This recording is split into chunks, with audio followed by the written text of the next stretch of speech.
Hello दोस्तों, विरकेश education YouTube channel पर आप सभी का स्वागत है। आज के वीडियो में हम अर्थशास्त्र के संबंधित कुछ प्रश्नों को देखेंगे जो टीजीटी पीजीटी एग्ज़ाम के लिए और स्टेट एग्ज़ाम के लिए महत्वपूर्ण है। तो आज का प्रश्न है,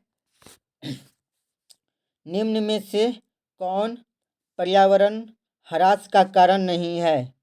निम्न में से कौन पर्यावरण ह्रास का कारण नहीं है?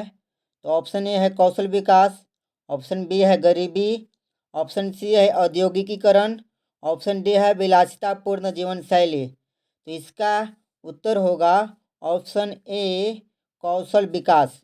कौशल विकास पर्यावरण ह्रास का कारण नहीं है। अगला प्रश्न देखते हैं। अगला प्रश्न है, निम्नलिखित में से कौन गैर आर्थिक सामान है? ऑप्शन ए है सोना, ऑप्शन बी है दूध, ऑप्शन सी है समुद्र का पानी, ऑप्शन डी है पेट्रोल। तो कौन गैर आर्थिक सामान नहीं है? तो गैर आर्थिक सामान कौन नहीं है? तो समुद्र का पानी। गैर आर्थिक सामान कौन है? समुद्र का पानी। ये सब आर्थिक सामान है। सोना भी आर्थिक है, दूध भी आर्थिक है, पेट्रोल भी आर्थिक है, लेकिन यह क्या है? गैर आर्थिक है। अगला प्रश्न देखते हैं। प्रश्न बोल रहा है, अनुकूलतम जनसंख्या वह होती है जो प्रति व्यक्ति अधिकतम आय प्रदान करती है। यह कथन किनका है? यह कथन है, अनुकूलतम जनसंख्या वह होती है जो प्रति व्यक्ति अधिकतम आय प्रदान करती है। यह कथन है, तो यह कथन किनका है? तो यह कथन है ऑप्शन सी डाल्टन का। किनका है? ऑप्शन सी डाल्टन का। अब अगला प्रश्न देखते हैं। अगला प्रश्न है, अनुकूलतम जनसंख्या का सिद्धांत लागू होता है।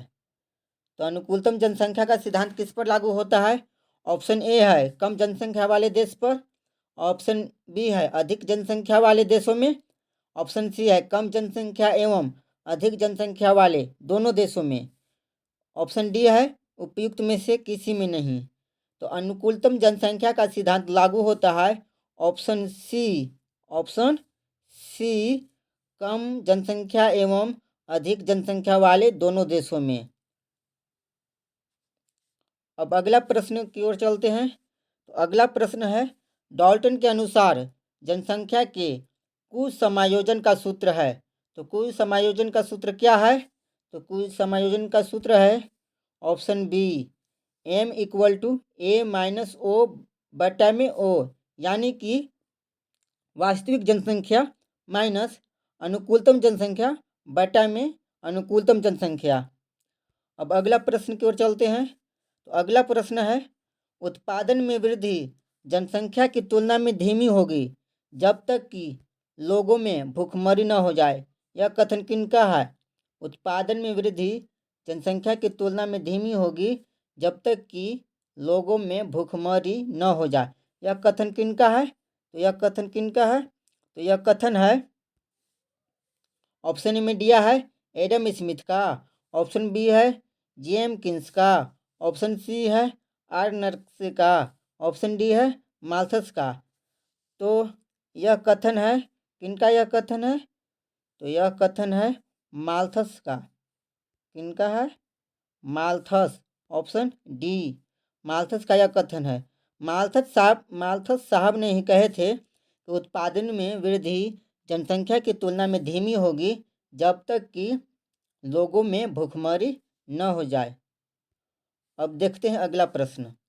अगला प्रश्न है, जनसंख्या संक्रमण सिद्धांत के अनुसार जनसंख्या की वृद्धि दर समस्या उत्पन्न नहीं करती है।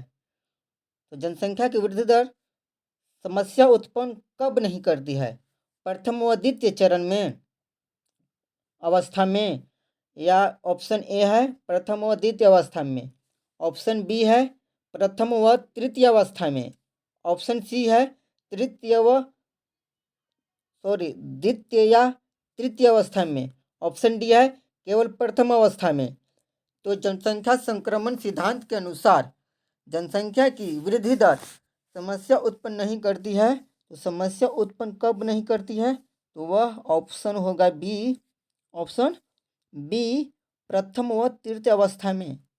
उस अवस्था में, तो प्रथम व तृतीय अवस्था में।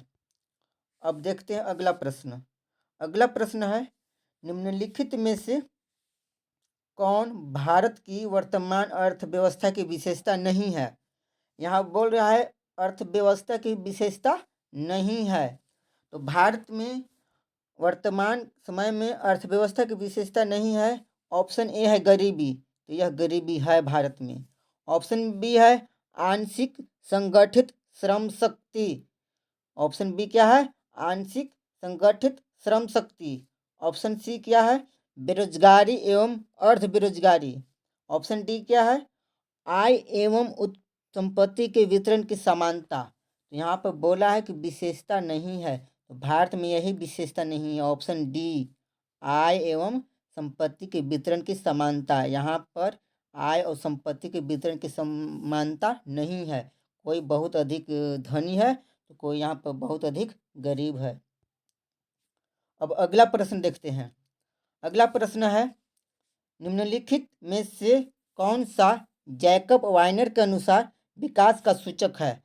तो विकास का सूचक क्या है, किसके अनुसार, जैकब वाइनर के अनुसार। जैकब वाइनर के अनुसार विकास का सूचक क्या है। तो ऑप्शन ए है समग्र बचत। ऑप्शन बी है समग्र निवेश। ऑप्शन सी है राष्ट्रीय आय। ऑप्शन डी है प्रति व्यक्ति राष्ट्रीय आय। तो जैकब वाइनर के अनुसार विकास का सूचक है प्रति व्यक्ति राष्ट्रीय आय, ऑप्शन डी। अब हम अगला प्रश्न की ओर चलते हैं। तो अगला प्रश्न है, निम्न में से कौन आर्थिक विकास का सर्वश्रेष्ठ सूचक है। तो आर्थिक विकास का सर्वश्रेष्ठ सूचक कौन है। तो ऑप्शन ए है अधिक से अधिक उद्योग। ऑप्शन बी है उच्च जीवन स्तर। ऑप्शन सी है उच्च प्रति व्यक्ति आय। ऑप्शन डी है यातायात के अधिक साधन। तो आर्थिक विकास का सर्वश्रेष्ठ सूचक है ऑप्शन सी, उच्च प्रति व्यक्ति आय। ऑप्शन सी, उच्च प्रति व्यक्ति आय। अगला प्रश्न देखते हैं। अगला प्रश्न है, निम्नलिखित में से कौन विकासशील अर्थव्यवस्था का एक घटक नहीं है। यहाँ पर बोला है घटक नहीं है किसका, विकासशील अर्थव्यवस्था का। तो ऑप्शन ए है जनसंख्या वृद्धि की उच्च दर, यह विकासशील अर्थव्यवस्था का घटक है। फिर अगला है ऑप्शन बी पूंजी निर्माण की उच्च दर, यह आर्थिक विकास का घटक, यह विकासशील अर्थव्यवस्था का घटक नहीं है। पूंजी निर्माण की उच्च दर यह विकसित अर्थव्यवस्था का घटक है। तो ऑप्शन बी हो जाएगा, कौन हो जाएगा, ऑप्शन बी। अगला अगर ऑप्शन सी देखते हैं तो यहाँ पर है बेरोजगारी की उच्च दर, यह विकासशील अर्थव्यवस्था का घटक है। व्यापक निर्धनता ये भी विकासशील अर्थव्यवस्था का घटक है। लेकिन यहाँ पर हम देखते हैं तो ऑप्शन बी, ऑप्शन बी पूंजी निर्माण की उच्च दर यह विकासशील अर्थव्यवस्था का घटक नहीं है। अगला प्रश्न देखते हैं। अगला प्रश्न है, निम्नलिखित में से कौन सा भारत के विकासशील देश होने का कारण है। तो विकासशील देश होने का कारण क्या है भारत का। तो भारत को विकासशील देश होने का कारण है, पहला ऑप्शन है अधिकांश लोग कृषि पर निर्भर है, हाँ ये तो कारण है। फिर ऑप्शन बी है दुर्लभ पूंजी, ये भी कारण है। ऑप्शन सी है प्रति व्यक्ति निम्न आय, ये भी कारण है। ऑप्शन डी है उपयुक्त में से एक से अधिक। तो यहाँ पर देख रहे हैं कि तीनों के तीनों कारण है, तो इसका ऑप्शन हो जाएगा डी। इसका ऑप्शन क्या हो जाएगा, डी, उपयुक्त में से एक से अधिक। अब अगला प्रश्न देखते हैं। अगला प्रश्न है, निम्नलिखित में से कौन सी विकासशील देशों की बुनियादी विशेषता है। विकासशील देश की बुनियादी विशेषता के बारे में यहाँ पर बोल रहा है। तो ऑप्शन ए है निम्न मानव विकास सूचकांक, ये है। फिर कृषि पर निर्भरता, ये भी है। फिर ऑप्शन सी है निम्न जीवन स्तर एवं सामूहिक गरीबी, ये भी है विकासशील देशों की बुनियादी विशेषता। फिर ऑप्शन डी है उपयुक्त में से एक से अधिक। तो यहाँ पर हम देख रहे हैं कि ऑप्शन ए, बी और सी तीनों है, तो इसका उत्तर हो जाएगा ऑप्शन डी, उपयुक्त में से एक से अधिक। अब अगला प्रश्न की ओर आते हैं। अगला प्रश्न है मानव विकास रिपोर्ट का प्रकाशन सर्वप्रथम कब किया गया था? मानव विकास रिपोर्ट का प्रकाशन सर्वप्रथम कब किया गया था? ऑप्शन ए है वर्ष 1985 में, ऑप्शन बी है वर्ष 1988 में, ऑप्शन सी है वर्ष 1990 में, ऑप्शन डी है वर्ष 1995 में। तो मानव विकास रिपोर्ट का प्रकाशन सर्वप्रथम किया गया था वर्ष 1990 में, यानी कि ऑप्शन सी। अब अगला प्रश्न की ओर चलते हैं। अगला प्रश्न है निम्न में से कौन आर्थिक विकास में अवरोधक है? आर्थिक विकास का अवरोधक कौन सा है? तो ऑप्शन ए है पूंजी निर्माण की निम्न दर, ऑप्शन बी गरीबी का दुष्चक्र, ऑप्शन सी सामाजिक एवं सांस्कृतिक अवरोधक, ऑप्शन डी उपयुक्त सभी। तो आर्थिक विकास का अवरोधक यहाँ पर हम देख रहे हैं कि ऑप्शन ए, बी और सी तीनों है, तो इस प्रकार इसका उत्तर होगा ऑप्शन डी, उपयुक्त में से सभी, यानी कि उपयुक्त सभी। अब अगला प्रश्न देखते हैं। अगला प्रश्न है निम्नलिखित लक्षणों में से कौन सा लक्षण सामान्यतः विकासशील देशों का है? विकासशील देश का लक्षण कौन सा है? तो ऑप्शन ए है पूंजी निर्माण की उच्च दर, यह तो नहीं है, यह तो विकसित देश का लक्षण है। ऑप्शन बी है मानव संसाधन का उच्च शैक्षणिक होना, ये भी विकसित देश का लक्षण है। फिर ऑप्शन सी है मजबूत सामाजिक तथा आर्थिक संरचना, ये भी है विकसित देश का लक्षण। ऑप्शन डी है प्राथमिक क्षेत्र पर निर्भरता, तो ऑप्शन डी प्राथमिक क्षेत्र पर निर्भरता यही है विकासशील देशों का लक्षण। विकासशील देश का लक्षण क्या है? प्राथमिक क्षेत्र पर निर्भरता, तो इसका उत्तर होगा ऑप्शन डी, प्राथमिक क्षेत्र पर निर्भरता। अब अगला प्रश्न देखते हैं। अगला प्रश्न है निम्नलिखित में से कौन सा एक आर्थिक विकास में बाधक नहीं है?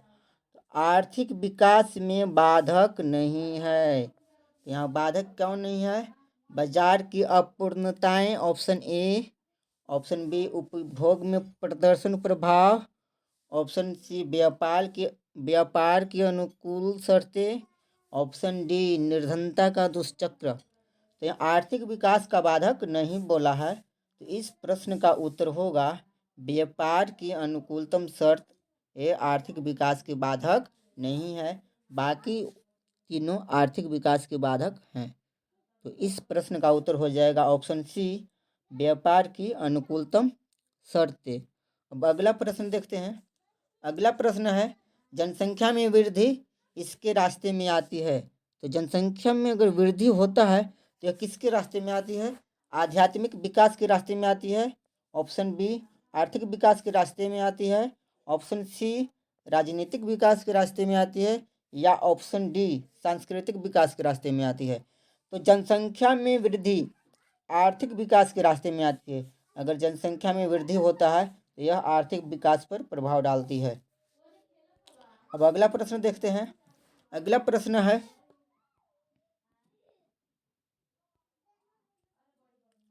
पूंजी आवश्यक तत्व है, पूंजी आवश्यक तत्व है लेकिन विकास के लिए एकमात्र निर्धारक नहीं, यह कथन किनका है?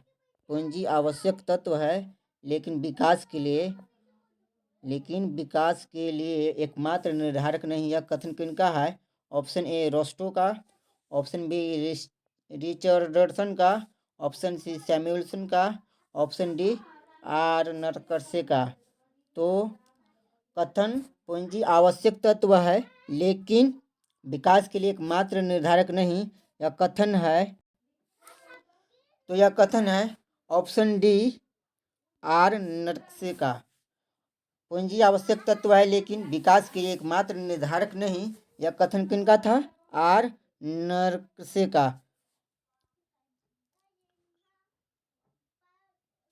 अब अगला प्रश्न की ओर चलते हैं। अगला प्रश्न है, मानव विकास सूचकांक किसने बनाया?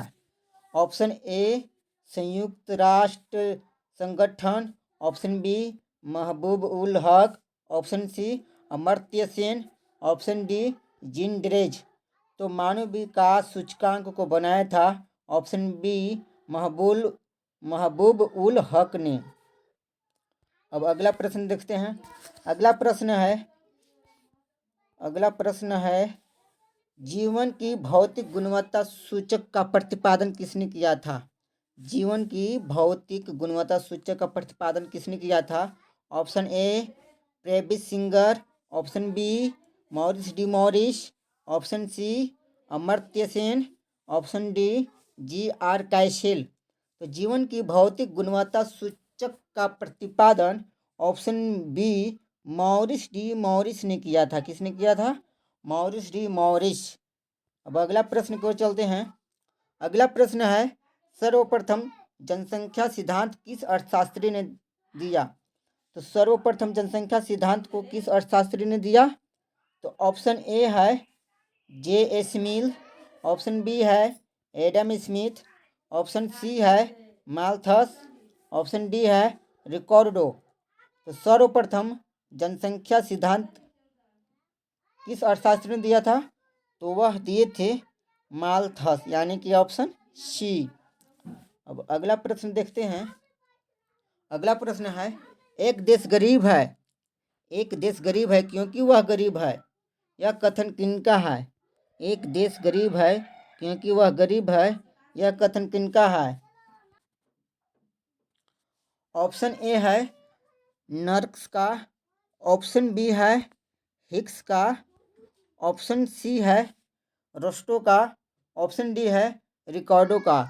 एक देश गरीब है क्योंकि वह गरीब है, यह कथन है ऑप्शन ए नर्क्स का।